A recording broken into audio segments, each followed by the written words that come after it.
আলহামদুলিল্লাহ, মহান স্রষ্টার অশেষ রহমতে সাইকেলে সারা বাংলাদেশ ভ্রমণের 50তম দিনটি শুরু করলাম।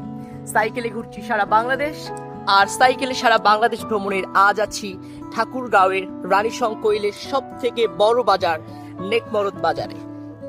তো দিনের শুরুতে একজন ডাক দিলেন, তার সঙ্গে একটু কথা বলি। তো দিনের শুরুতেই আমার ভালোবাসার মানুষদের সঙ্গে দেখা হয়ে গেল, তাদের সঙ্গে সালাম বিনিময় করে আমার এই পথ চলা আবারও শুরু।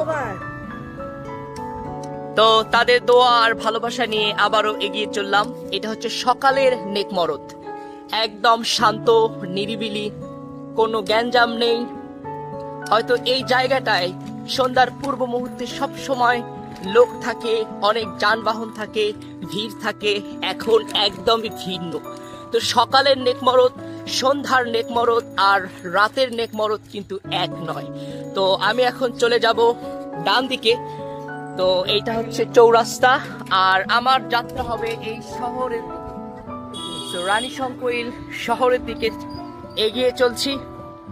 তো আকাশের অবস্থা খুব বেশি ভালো না, হয়তো মুহূর্তের মধ্যেই বৃষ্টি আসতে পারে। তবে আমি আল্লাহকে স্মরণ করে তার নামে এই পথ চলা শুরু করেছি। আশা করি সব বিপদ থেকে একমাত্র মহান স্রষ্টাই আমাকে রক্ষা করবেন। তো আমার শরীরে এক ফোঁটা বৃষ্টি পড়েছে, হয়তো খুব শীঘ্রই বৃষ্টি আসতে পারে এবং কোনো এক সুবিধাজনক জায়গায় আমি শেল্টার নিব, কারণ আকাশের অবস্থা খুবই খারাপ। গত কয়েকদিন ধরে মন চাচ্ছিল খুব ভোরে ঘুম থেকে উঠে সাইক্লিং করব, সেই স্বপ্নটা আজ আমার পূরণ হচ্ছে। তো আজ অনেকটা তাড়াতাড়ি বের হয়েছি। এখন সময় 7:55, আর এত তাড়াতাড়ি বের হয়েছি। রাস্তায় বৃষ্টির কণা দেখা যাচ্ছে, ইতিমধ্যেই ঝিরঝিরে বৃষ্টি হচ্ছে। হয়তো মুহূর্তের মধ্যেই খুব জোরে বৃষ্টি হতে পারে।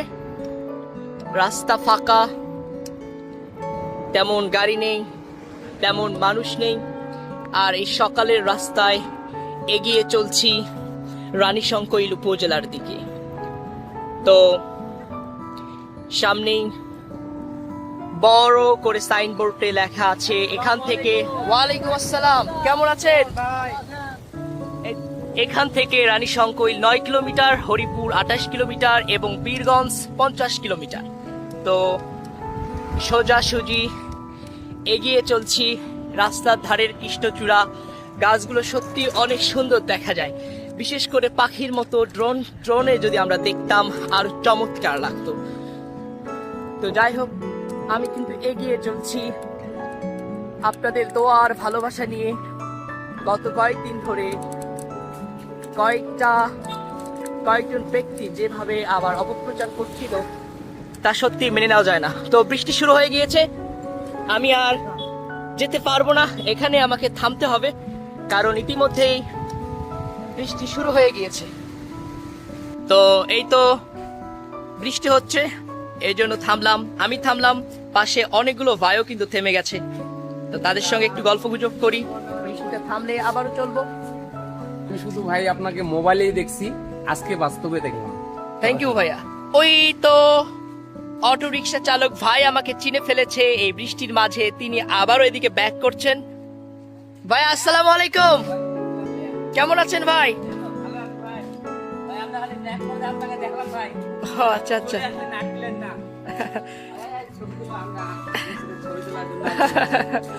তো এই মোমেন্টস গুলোই আমার লাইফের সব থেকে সেরা প্রাপ্তি। তো এই তো ভাইরা চলে এসেছেন। তো বৃষ্টি থেমে গেছে, আমার পথ চলা আবারও শুরু হয়েছে। আবারও এগিয়ে চলছি রানীশংকৈলের দিকে।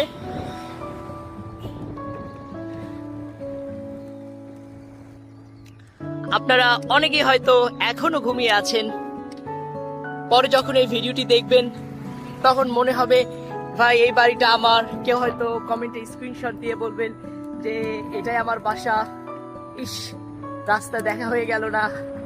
দেখেন, আপনাকে ফাঁকি দিয়ে এই রাস্তা ধরে এগিয়ে চলছি। এদিকে হচ্ছে ভবানন্দপুর সরকারি প্রাথমিক বিদ্যালয়। সত্যি এই মর্নিং ওয়েদারটা একদম জোস।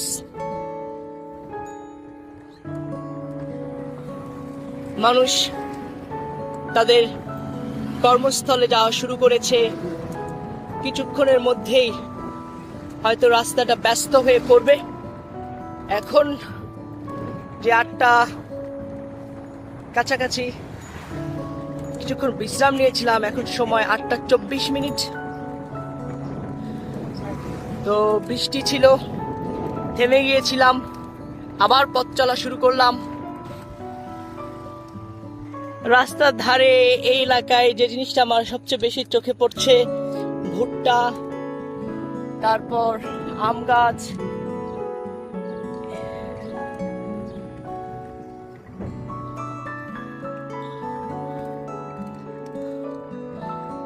মাঝে মাঝে মনে হয় সারাদিন ওয়েদারটা যদি এমন থাকতো তাহলে ভীষণ ভালো লাগতো, কারণ সাইক্লিং এর জন্য এই ওয়েদারটা বেস্ট। চলতি পথেই অনেকগুলো আম বাগান চোখে পড়লো। হাতে ডান দিকেও একটা আম বাগান, ওই তো বাম দিকেও একটা আম বাগান।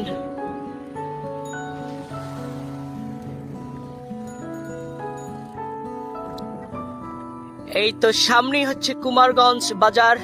তো কুমারগঞ্জ বাজারের খুব কাছাকাছি চলে এসেছি।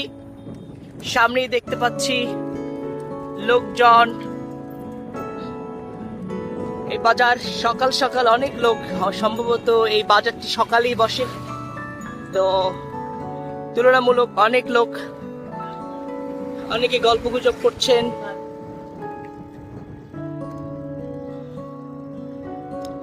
তো বাজার ঘাটগুলোতে কিন্তু সবসময় লোক লেগেই থাকে। তো এই বাজারের ভিতর দিয়েই চলে যাচ্ছি। ওনারা আমাকে চিনে ফেলেছেন এবং আমাকে ডাকছেন, তো আবারও চলছি। ওই তো ভাইয়া থামতে বলছেন। আসসালামু আলাইকুম, কেমন আছেন? এই তো আলহামদুলিল্লাহ।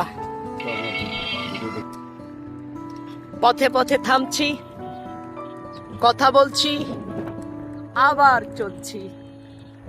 লাইফটা চলমান রাখতে হবে, কারণ পিছু লোকে কিছু বলে।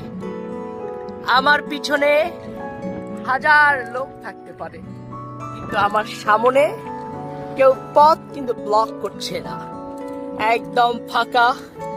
তো এভাবেই এগিয়ে চলছি বাংলাদেশের এক প্রান্ত থেকে আরেক প্রান্ত। সমালোচনায় থেমে নেই, কারো অপপ্রচারে থেমে নেই। আমি আমার গন্তব্যের দিকে প্রতিদিন ছুটে চলেছি। তো সবার দোয়া চাই, ভালোবাসা চাই, যাতে নিরাপদে সফলভাবে খুব ধীরে ধীরে সারা বাংলাদেশকে ভ্রমণ সম্পন্ন করতে পারি। আল্লাহ হাফিজ। ওয়ালাইকুম আসসালাম।